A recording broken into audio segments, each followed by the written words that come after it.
Oi pessoal, bem-vindos a mais um podcast da RPG Planet. Eu sou o Cello e muito bom ter vocês aqui de novo. Já peço desculpas de cara por ter faltado com o podcast semana passada. A gente teve aí o grande início da nossa campanha de financiamento de Traveler e naquela loucura toda, né, de preparar o financiamento coletivo, divulgação e tudo mais, o podcast acabou sofrendo aí e a gente não conseguiu gravar. Mas, essa semana nós voltamos com um episódio especial. Vamos falar sobre Tasha, a Rainha das Bruxas, um grande personagem de Dungeons & Dragons, né? A gente vai aproveitar conteúdo que a gente gravou para o canal do YouTube e apresentar aqui em formato de podcast para vocês. Mas antes de começar, eu queria falar um pouquinho de Traveler, né? Esse jogo que a gente está trazendo para o Brasil pela nossa editora, a RPG Planet Books and Games. O Traveler é um RPG de ficção científica do futuro distante, que tem mais de 45 anos de tradição, mas que está numa edição renovada, modernizada e muito divertida de jogar, tá, pessoal? A edição que estamos trazendo é a segunda edição revisada da editora Mongoose Publishing, e é um conjunto de regras onde você pode recriar cenas clássicas de filmes e histórias sci-fi que você gosta, desde tropas estelares até aliens, ou uma coisa mais ligada àquelas tripulações de nave, como em Star Trek, ou aventuras, né, de space opera no estilo do Star Wars, e por aí vai. Qualquer estilo de ficção científica que você goste é possível recriar com Traveler, e tudo isso num sistema simples que só usa 2 dados de 6 lados para resolver todas as ações, né, das cenas. E apesar de ter regras simples, é um jogo muito robusto, com um catálogo enorme de equipamentos, armas, naves, né, tudo que você precisa para ter uma experiência completa de sci-fi. Além disso, o livro básico já tem todas as informações tanto para o mestre quanto para os jogadores. E na seção do mestre você tem um capítulo dedicado apenas à criação e geração de planetas para você fazer uma campanha sandbox completa. Então confira os detalhes da campanha em catarse.me/traveler. Já atingimos quase metade da meta e ainda temos um mês pela frente. Então vamos lá, vamos transformar esse projeto em realidade e vamos viver aventuras no futuro distante.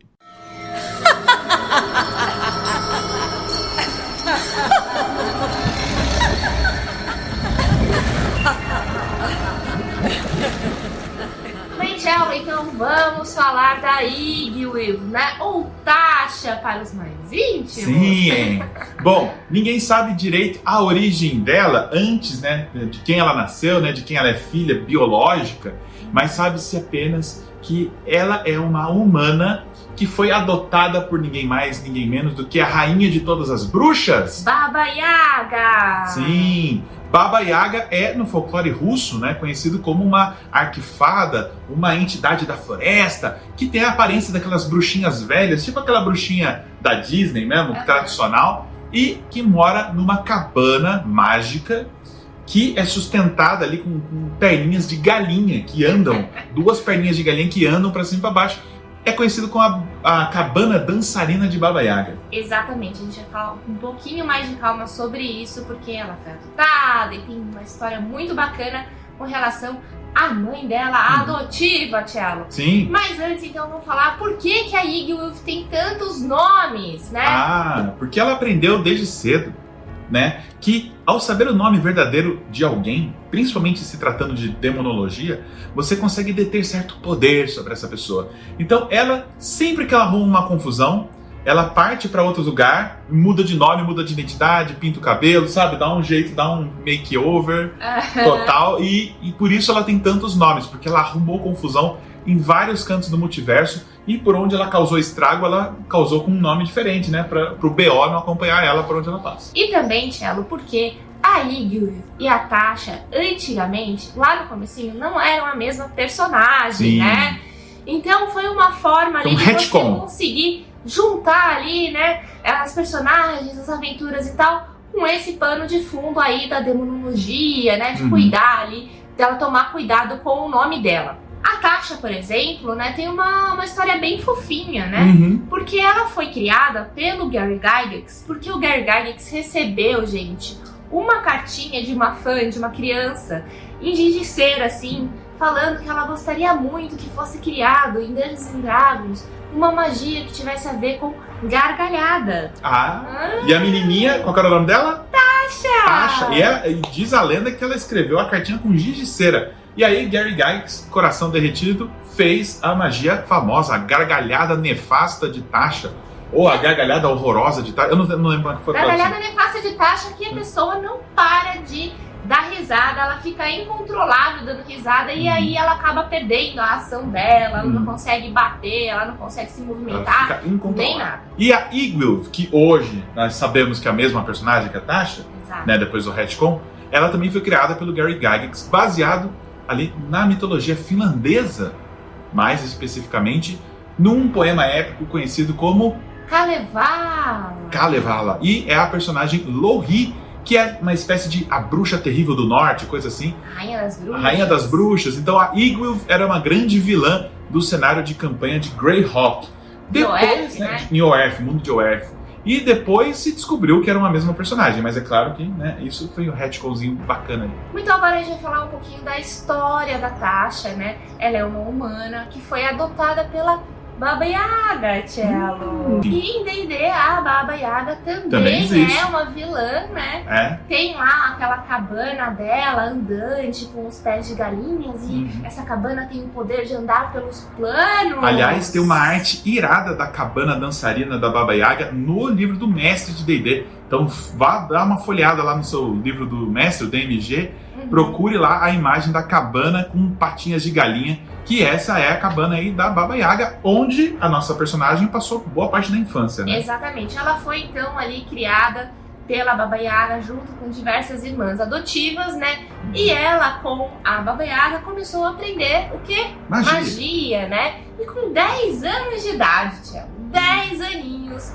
a Tasha conseguiu conjurar ali um pequeno demônio, um pazentezinho, que acabou se tornando ali o familiar dela. Menina prodígio total, hein? E ela, apesar da cabana, né, ter essa propriedade de poder andar, além de andar normal, andar pelos planos, boa parte da infância e adolescência dela, ela passou em Feywild, né? Ou Faéria, ou o plano das fadas, que é o plano natal da Baba Yaga. Então, ela teve desde muito cedo contato com criaturas mágicas, belas, místicas, nesse lugar, né, que é recheado de magia. Muito bem. E aí, quando ela completou a maioridade, a Tasha resolveu sair pelo mundo. Ela falou assim, não, eu preciso desenvolver os meus poderes mágicos e tudo mais. E aí ela foi lá pra Oerth, né? E foi pra uma cidade chamada Greyhawk, quando ela conheceu um feiticeiro muito poderoso chamado Zagig. Bom, estudar para esse vídeo foi bem fácil, tá? Por quê? Foi muito fácil, porque toda a história da Tasha foi resumida em uma música composta por uma banda nacional muito famosa, conhecida como Capital Inicial. A música que diz: 17 anos e fugiu de casa, 7 horas da manhã, deu dia errado. Era falado agora, era Tasha, usa salto, saia de borracha. Essa muito música bem. Aí, homenagem clara à Tasha. Né? E aí, gente, a Tasha chegou lá, bela, maravilhosa, poderosa, esbanjando ambição, né? Conheceu Zagig, Zagig se apaixonou por ela e falou assim, não, eu serei seu mestre, vou te ensinar. Te ensinarei a arte da magia. E ali, Tasha meio que aceitou, né? Os avanços dele. Os avanços do Zagig. E ela logo entrou pro grupo do Zagig de feiticeiros, de aventureiros e tudo mais, que era a Companhia do Sete. Pois é, então dá pra saber logo de cara que ela sabia usar a sedução, né, pro seu lado para conseguir conquistar os seus objetivos e também, é claro, ela já era muito talentosa no mundo da magia. Então, essa aproximação com o Zagig fez ela aprender ainda mais, muito mais rapidamente. E ela entrou na Companhia do Sete já como membro do grupo, né? Normal, ela não foi tipo a acompanhante do Zagig. Não, disso. Ela já entrou como parte do grupo do Sete ali, da Companhia do Sete, e eles partiram em diversas aventuras fantásticas por todo o mundo de Oerth. Exatamente, até que em uma determinada aventura eles encontraram, Cello, diversos tesouros. Tesouros épicos! Inclusive um tomo, Cello. Ah, sim, o famoso tomo de Zyx. que é um tratado sobre demonologia. Estava ali esperando ser encontrado e Zadig o achou, levou ele de volta para a civilização junto com Tasha e os dois começaram a estudar o livro. Com o passar das eras, eles viram que eles precisavam de um lugar para fazer os experimentos que estavam nesse livro. Aí, gente, eles construíram o castelo Greyhawk. Se você ainda não assistiu nosso vídeo de cenário sobre Greyhawk, assiste que vocês vão gostar. E foi o Zadig lá que construiu o castelo na cidade de Greyhawk. E lá eles começaram a fazer os experimentos. E dentre esses experimentos estavam experimentos de demonologia. E eles resolveram conjurar um demônio maior. Isso. Lá nos subterrâneos do castelo Greyhawk, eles conjuraram Frazur-Blue, um Lorde Demônio da enganação e da trapaça, e conseguiram aprisioná-lo magicamente usando o poder do Tomo de Zyxx. O Lorde Demônio então ficou ali nos subterrâneos por muitos e muitos anos.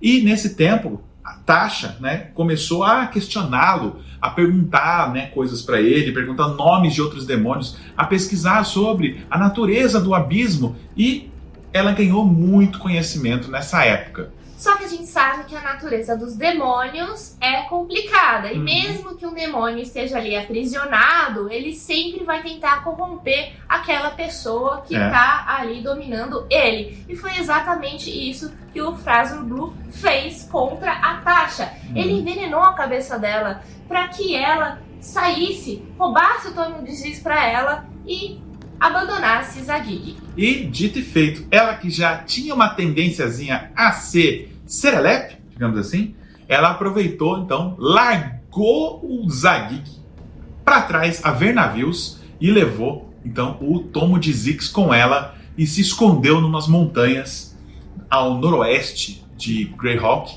as montanhas Yatil. Lá, ela escolheu esse lugar para fazer o laboratório secreto dela, para ela continuar os experimentos que eles começaram lá no castelo Greyhawk. Exatamente. E por que ela escolheu essa montanha? Porque essa montanha, por algum motivo, tinha uma aura mágica, demoníaca, Cello. Tinha ali um ambiente que favoreceria os estudos dela. E lá, então, nas profundezas da montanha, ela criou um laboratório secreto.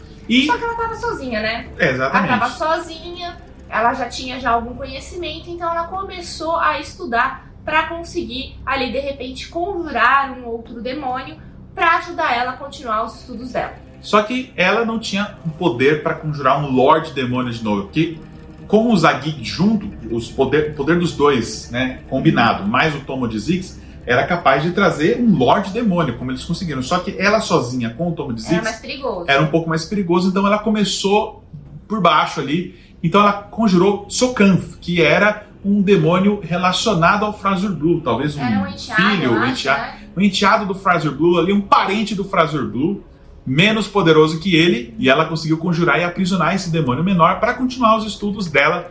Então, esse lugar ficou conhecido como as Cavernas de Sokanth, depois que é também o nome de uma aventura clássica de Dungeons & Dragons, escrita por Gary Gygax, onde o nome de Igwilf é mencionado pela primeira vez. Exatamente. Isso lá no comecinho dos anos 80. 82. E aí, Cello, a Tasha começou a se sentir um pouco mais confiante, porque deu certo. Ela conjurou lá o Tsokan, deu certo, manteve ele lá, conseguiu aprofundar ainda mais os conhecimentos dela. Ela tinha toda aquela questão da aura, das montanhas de Yatil e tudo mais.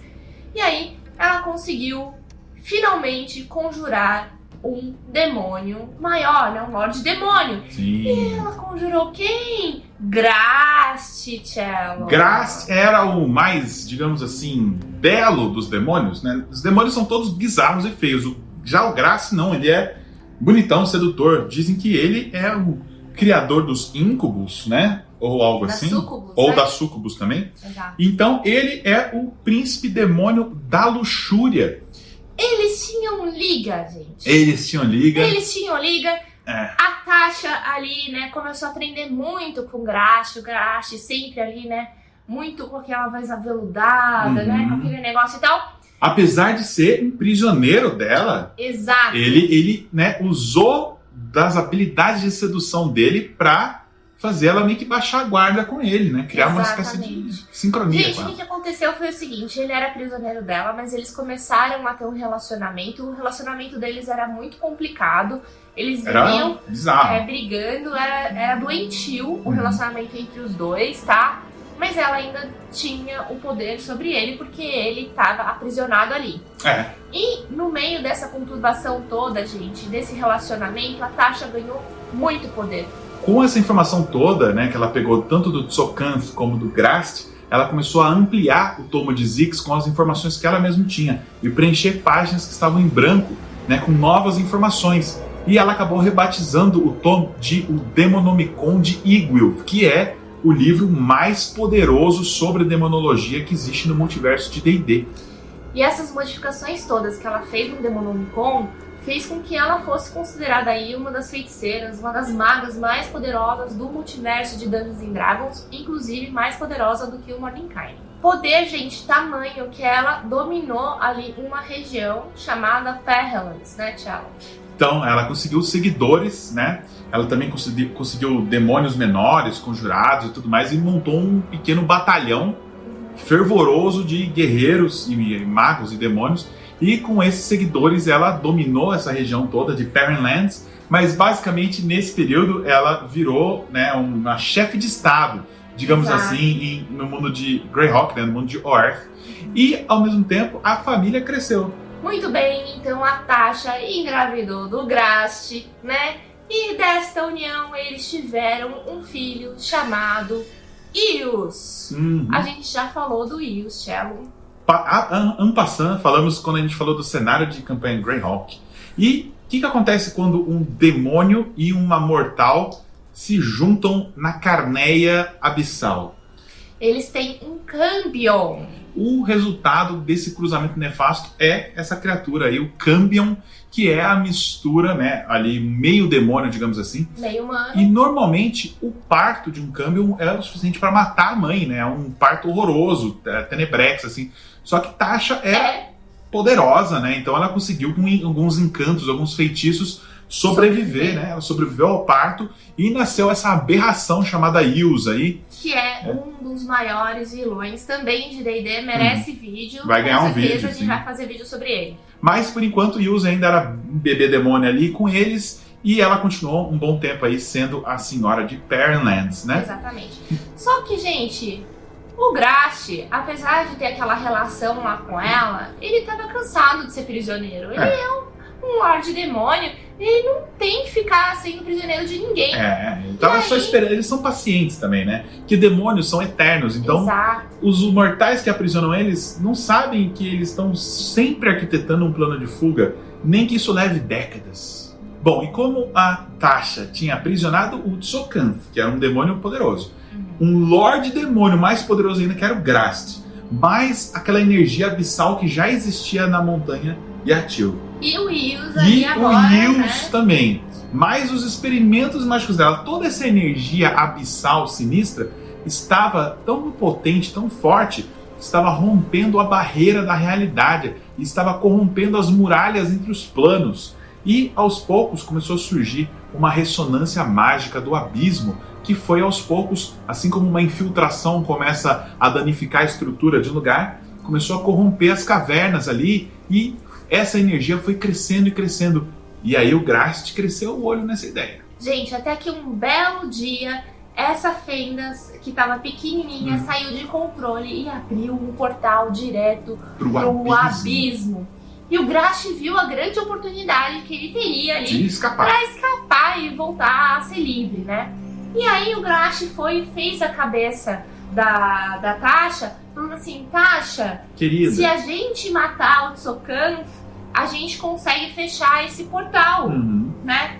E ela então preparou o ritual para se livrar do Tsokanth, e foi nessa hora que ela estava distraída que o Grast foi aos poucos desfazendo as amarras mágicas que o prendiam, sem que ela reparasse, porque ela estava muito ocupada ali, tentando se livrar desse outro demônio, e o Grast conseguiu se soltar. E o que aconteceu a seguir foi uma batalha épica entre os dois ex-amantes, agora adversários. E essa batalha foi tão épica, que o Eos, com aquela energia que estava emanando ali do lugar, acabou sofrendo uma mutação, Cello. Então ele tinha ali aquela aparência de humano, meio câmbio e tal, e essa mutação fez com que separasse as duas aparências dele, né? Então, quando ele estava ali sob controle, ele tinha uma aparência de humano, mas quando as emoções dele ali eram afloradas, ele ali se tornava full demônio. Full demônio, exatamente. E ele passou a ser conhecido como Eos o Velho, pouco tempo depois. Aí,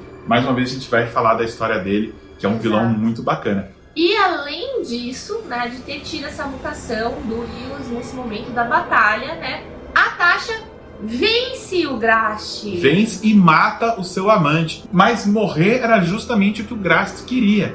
Porque um demônio, quando está no plano material, quando ele morre, ele simplesmente desaparece e vai direto de volta para o abismo. E foi isso que ele conseguiu, finalmente, garantindo a sua liberdade. E a batalha deixou a Tasha completamente drenada de seus poderes. E com o passar do tempo, ela foi perdendo o controle político de Perilance, já que ela não podia mais contar com os feitiços dela, porque a batalha realmente drenou ela, ela foi parando e caiu no esquecimento por muitos e muitos anos. Ela desapareceu de tão fraca que ela ficou. E aí, nesse meio tempo, então, que a Tasha tá ali mais fraquinha, né? Ela acaba ali se relacionando com um humano. Não se sabe com quem, não sabe quem exatamente. E tem uma filha chamada Drelsna, né? Isso. E ela começa a treinar ali a filha dela nas artes mágicas, né? E deixa a filha dela ali para cuidar das montanhas de Yatil, ali do laboratório secreto. E aí é que acontece aquela aventura que o Cello comentou. Exatamente. Não se sabe como, mas especula-se que, por ser filha, né, de Tasha ou de Igwilf, a Drelsna aprendeu também a comunicar-se com criaturas do abismo, né, conjurar pequenos demônios, barabi barabá, essas coisas todas. E talvez ela tenha encontrado, numa das suas conexões com o abismo, o Lorde Demônio Orcus, e tenha pedido a ele uma bênção que a transformou numa vampira. Essa é uma das teorias. A outra teoria é de que Drelsna foi mordida por um vampiro e se tornou uma vampira. De qualquer forma, a filha de Tasha é uma vampira, né? E ela, como não envelhece mais por ser uma vampira, ela passou muitos e muitos anos ali cuidando das cavernas de Tsokan, cuidando do laboratório de Tasha e tudo mais, né? Cenas aí dessa aventura. E, ao mesmo tempo, a Tasha foi a hora que ela passou a andar pelo mundo escondida com medo, porque ela sabia que depois de tanto tempo aprisionado, o Grast ia querer se vingar dela. Então, ela viveu alguns anos ali em completa paranoia, esperando o momento em que os agentes do Grast, no plano material, a encontrassem. Isso é importante deixar claro que os Lordes Demônios são demônios tão importantes e perigosos que eles têm cultos secretos no plano material. Cultos feitos por humanos, né, que veneram essas entidades como deuses. Então, esses cultistas têm comunicação com Grast e podem fazer mal para ela, né? Então ela passava de cidade em cidade, mudando de nome, mudando de aparência, com medo desses cultistas do Grast encontrarem ela, né? E aconteceu, gente. Os cultistas encontraram ela e levaram ela diretamente para Azagrast, que é a camada do abismo que o Grast é o Lorde. Isso. Em Azagrast, ela se tornou a prisioneira né, os papéis se inverteram. Exatamente. Ela se tornou a prisioneira de Grast. Ele era prisioneiro dela, agora ela é prisioneira dele. E aí, gente, nesse momento, eles perceberam uma coisa. Que eles se amavam, mas eles odiavam se amar. Isso, exatamente. Parece que é um tipo de relacionamento que só dá certo quando um dos dois é prisioneiro do outro. Quando os dois estão livres, dá merda, tá ligado? Mas quando um é prisioneiro do outro, meio que dá certo. Entre aspas. E aí, quando eles perceberam isso, o Grast fez o quê? Ele fez um feitiço na Tasha de que ela não poderia atacar ele. E aí, dessa forma, ela pôde viver no castelo dele e tudo mais, sem, né, ter que ficar presa lá. Porque no começo ela ficou presa nas masmorras de Azagrast, sofrendo tormentos horríveis. Depois que ele fez esse feitiço, ele deixou ela livre para andar pelo palácio, porque ele já não temia mais que ela fosse fazer mal contra ele, né? Não, ela não podia fazer nada disso. E aí, gente, voltou aquela dupla dinâmica lá, né? De um relacionamento complicado, mas muito poderoso, né? Onde ela e ele ali ajudaram o Grast agora, né? A ser muito mais poderoso no abismo. E isso daí fez com que existisse um olhar meio de atenção para Azagrat. Por quê? Porque eles poderiam começar a conquistar as camadas do abismo. Só para vocês terem um contexto, o abismo é meio Game of Thrones, assim, são vários, cada camada, digamos que tem uma casa, é uma família, né? Uma família real, digamos assim.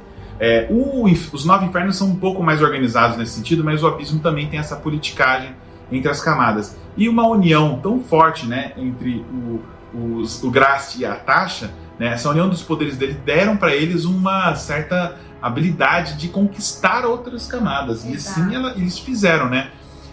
A Tasha, aliás, como ela foi recuperando os poderes dela nessa época, ela tinha a capacidade de teletransportar os exércitos de demônios inimigos pro plano material. E isso abria caminho pro Grast vir e dominar uma das camadas por vez. Eles faziam um puta estrago, de repente, a galera, como assim tem demônio aqui? O que tá acontecendo? Por que esses demônios estão aqui? Porque eles iam parar no mundo, né? A Tasha simplesmente mandou eles pra lá, pra aquela camada ficar enfraquecida e o Grast ir e dominar. E isso chamou a atenção de muitos Lordes Demônios, né? Até que um Lorde Demônio conseguiu ali fazer uma traquinagem pra dividir os dois. Turene, o Impiedoso, era um demônio que estava preocupadíssimo com a força desse casal e resolveu tentar dividir os dois, né? E primeiro coisa que ele fez foi desfazer o feitiço que o Grast colocou na Tasha, deixando ela, né, capaz novamente de atacá-lo se ela quisesse.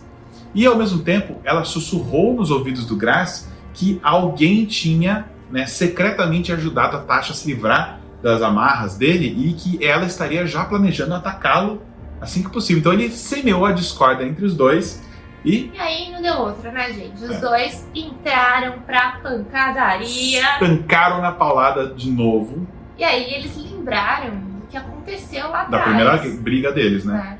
A primeira briga deles foi mortal pro Grast e muito, muito cruel com a Tasha. Ela ficou anos e anos sem poderes por causa disso. Então, nessa segunda briga entre os dois, eles meio que maneiraram.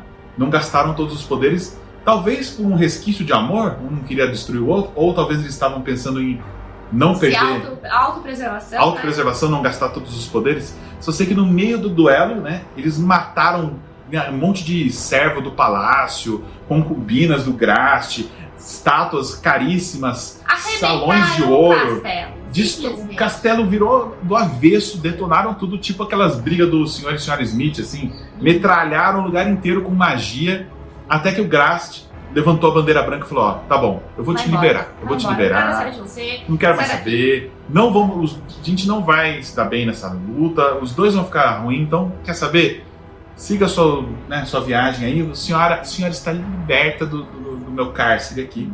E ela, então, pôde escapar do abismo depois de muitas eras, né? E aí o Grast acabou se enfraquecendo um pouco. Acabou aquela expansão política que ele estava fazendo, política e militar, né, que ele estava fazendo no abismo, e a Tasha agora estava livre para voltar para o plano material. Bom, assim que o Grast deu a liberdade para ela ainda aprontou uma última traquinagem no abismo antes de voltar para o plano material. Ela estava já em posse de novo do Demonomicon de Yggdrasil, né, o livro dela, e ela decidiu que ela ainda estava no abismo para conseguir preencher o livro com uma última e importantíssima informação, que era, na verdade, a essência do Demogorgon. O que ela pensou? O Demogorgon é o príncipe dos demônios. Se ela aprisionar pelo menos uma centelha da energia dele no livro, ela vai ter o livro mais poderoso de todos os tempos.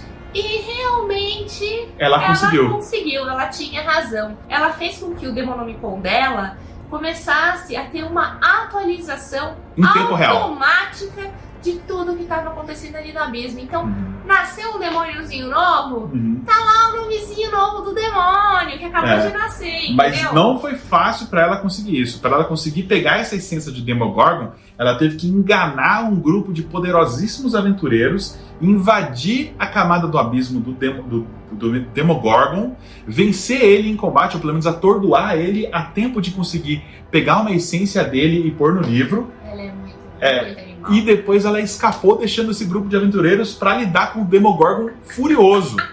Quer dizer, ela foi muito sapeca. Bom, então a Tasha viu que ela ainda tinha algo para fazer, fez essa atualização aí do livro dela e falou assim, bom, agora, se eu continuar aqui, eu tô ferrada. Tô ferrada. Porque todos os demônios do multiverso vão me perseguir, porque eles sabem que eu tenho todo um estudo sobre eles. Então... Fora todos os inimigos que ela fez quando ela tava parceira do Graça ali, dominando várias camadas. Assim, ela é odiada no abismo. Sim. For real, E agora ela cutucou onça com vara curta, ela arrumou briga com Demogorgon, aí não dá, né? Aí ela realmente foi longe demais, talvez. E aí o que ela fez? Eu vou para um lugar que é improvável, né? Eu vou me esconder num lugar que é improvável me acharem. Ela foi para Feywild, né? Ou Faéria. Das fadas. Sim. Que ali ela foi criada, né? Quando ela era criança, ela conhecia um pouco. Então ela resolveu se esconder lá, Cello, com um novo nome. Sim, ela mudou o nome para Zebilna. E ela começou a se disfarçar de fadinha, né? Ela tinha tanto poder que ela conseguiu criar uma espécie de domínio dela, um reino dela mágico dentro do plano das fadas, chamado Prismeer. E lá ela começou a se passar como uma arquifada bondosa, benevolente, bela e linda e graciosa. E conseguiu um séquito de apoiadores num mundo encantado, né? E ela passou eras e eras ali, vivendo disfarçada. Essas eras fizeram com que ela se transformasse efetivamente numa fada, tá? Sim. Ela acabou tendo essa mutação ali do corpo dela em função dessas eras em Feywild. Porque depois Feywild... de tempo deixou de ser simplesmente um disfarce. Sim, depois do tempo, Feywild tem essa capacidade de impregnar a pessoa com magia do plano das fadas, então hoje ela é realmente uma arquifada de tanto tempo que ela ficou lá. Exato. Mas a aparência dela ainda é 100% humana, né? Ela não mudou a aparência dela. Agora, gente, tem uma questão. Esse tempo que ela ficou no plano das fadas, e a gente sabe que a moral no plano das fadas também é um pouco diferente e tal, talvez tenha mudado um pouco a Ygritte. Por quê? Porque a gente sabe que se um grupo de aventureiros de repente encontrar com a Ygritte hoje, né, nesse momento da história dela, que ela tá no plano das fadas, e se o objetivo do grupo for mais ou menos o mesmo que o dela, ou seja, se atender aos desejos dela, pode ser que você tenha ela como uma aliada e não como uma inimiga. E como ela já tá com esse poder de arquifada há bom tempo, se você criar um bruxo, né, que tenha como patrono uma arquifada, você pode escolher Tasha, né, ou Ygritte, para te dar seus poderes, né? Então também tem essa opção agora no jogo. E a gente não vai contar mais muita coisa dela aí no plano das fadas, porque senão a gente vai dar muito spoiler de uma aventura que acabou de sair. Uma aventura bem recente, então vamos ficar por aqui na história. Mas Tasha já virou, né, um nome muito famoso de D&D, ganhou livro, virou carta de Magic e tudo mais, tá na boca do povo. Então... E é uma super personagem icônica de Dungeons & Dragons. Eu quero saber se vocês gostam da Tasha, se vocês já encontraram com a Tasha, se vocês já sabiam de mais alguma outra história da Tasha. Tem mais, tem as histórias dela como Ura, enfim, comentem aqui embaixo. Agora, Cello, antes da gente finalizar, vamos para Gancho de Aventura? Gancho de Aventura! Bom, nosso Gancho de Aventura envolve uma pessoa que talvez seja a maior interessada em encontrar o Demonomicon de Ygritte. Asmodeus!